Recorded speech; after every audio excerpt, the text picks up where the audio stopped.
Charge sheet అంటే దాని meaning ఏంటి? ఎప్పుడైతే పోలీస్ వాళ్ళు ఎఫ్ఐఆర్ వేస్తారో, అంటే ఒక వ్యక్తి మీద నింద మోపుతారు, దాన్ని ఎఫ్ఐఆర్ అంటారు. First information report. Actually speaking FIR అంటే ఫస్ట్ ఇన్ఫర్మేషన్ రిపోర్ట్. అంటే పలానా వ్యక్తి గురించి ఒక ఇన్ఫర్మేషన్ వస్తుంది, ఈయన మోసం చేశాడు అన్నది. ఫస్ట్ ఏం చెప్తాడో ఆ ఇన్ఫర్మేషన్ రాసుకుంటారు అంతే. That is not judgement or nothing. So first information report FIR.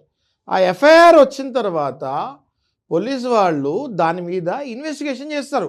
ఇప్పుడు ఏదైతే ఇన్ఫర్మేషన్ ఇచ్చాడో కరెక్ట్ రాంగో చూడాలి కదా. అవును. కొన్నిసార్లు పోలీసు వాళ్ళు కూడా ఎఫ్ఐఆర్ని తీసేస్తారు, కొట్టేస్తారు. ఇది రాంగ్, ఇది మీరంతా ఇన్ఫర్మేషన్ వచ్చిందని ఎఫ్ఐఆర్ క్లోజ్ చేసేస్తారు.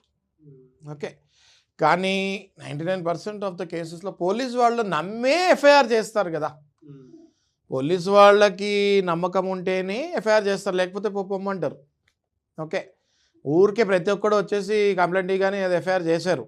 ఫస్ట్ వాళ్ళని పిలిపిస్తారు, మంచి చెడు మాట్లాడుకుంటూ దాని తర్వాత ఎఫ్ఐఆర్ చేస్తారు. కొన్ని చాలా పెద్ద క్రిమినల్ కేసెస్ ఉంటాయి, ఇమీడియట్గా ఎఫ్ఐఆర్ చేస్తారు. రేపులు, మర్డర్లు, big financial frauds, economical big frauds, ఇట్లాంటి నుండి ఇమీడియట్ ఎఫ్ఐఆర్ చేసేస్తారు. చిన్న చిన్నవి అంత ఈజీగా ఎఫ్ఐఆర్ చేయరు.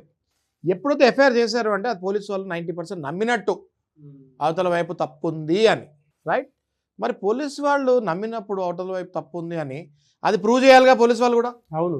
దాన్ని ఇన్వెస్టిగేషన్ చేసి లాస్ట్ ఒక రిపోర్ట్ ఇస్తారు, రిజల్ట్. దాన్నే ఛార్జ్ షీట్ అంటారు. ఓకే,